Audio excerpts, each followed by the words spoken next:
Gagawin ko naman ngayon ay magre-repair ako ng park light ng dump truck na dito po naka-attach sa headlight assembly. So itong isa po ay kare-repair ko lang. So ayan na po yung naging output niya. So ito naman po yung isang re-repairin ko ulit. Kung napapansin nyo po ay malabong malabo. So gagawan ko po ng paraan to para mapalitan yung bombilya dahil yung lagayan po ng bombilya niyan ay sira na siya.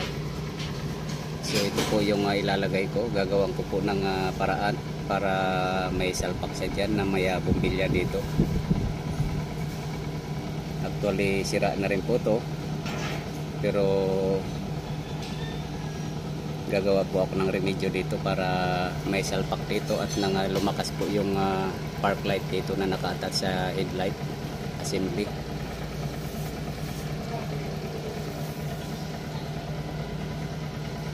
So malayo po yung diferensya ng liwanag ng ilaw na to compare po dito sa isa na ni-repair ko na.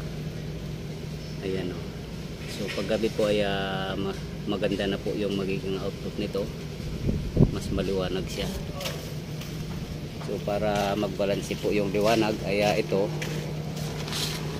papalitan ko na rin to para balanse po yung magiging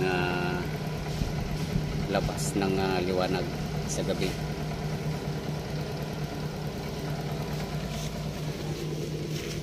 So ito po yung gagamitin natin.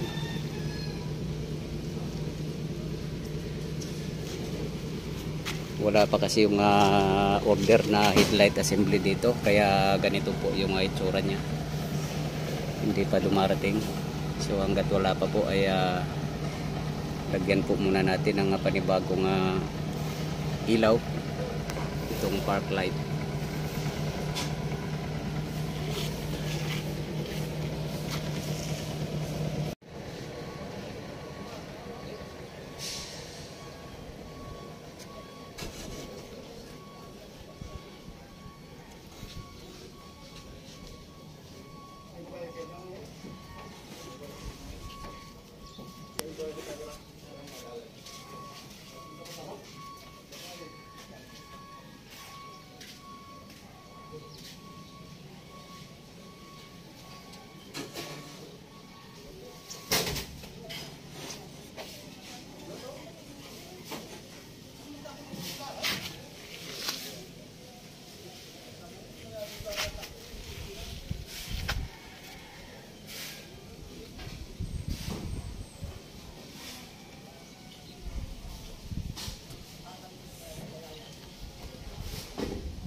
So ito na po siya.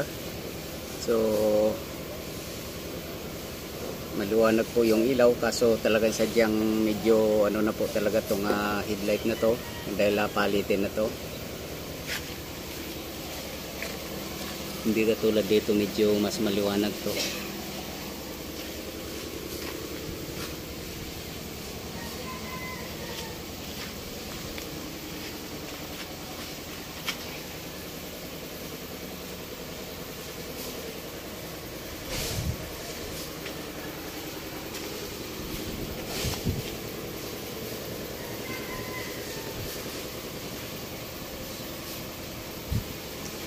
So sa gabi naman po to ay malakas naman po tong liwanag na yan kapag compare natin sa araw. So, makikita na rin yan.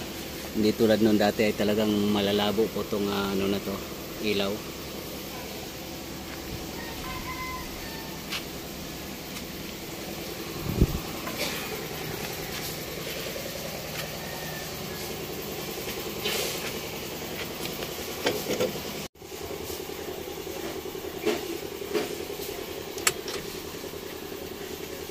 Check na rin natin yung headlight at saka hazard or signal light.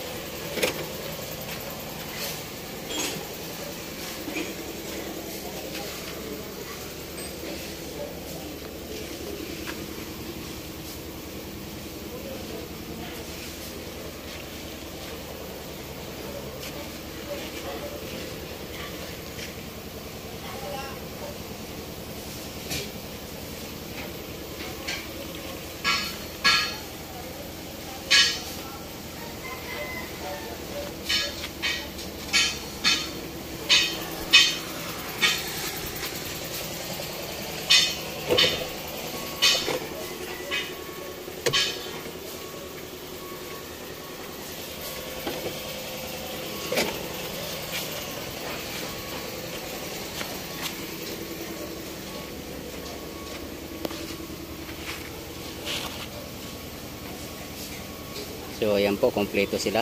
Headlight, park light, hazard, saka fog light. So kompleto po siya.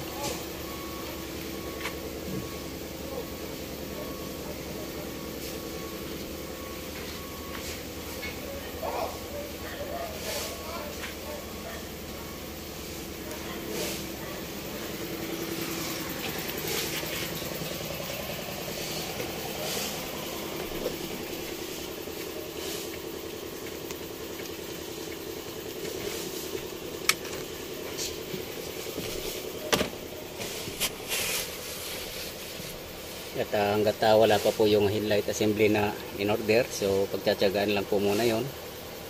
At least kompleto po yung mga ilaw sa headlight.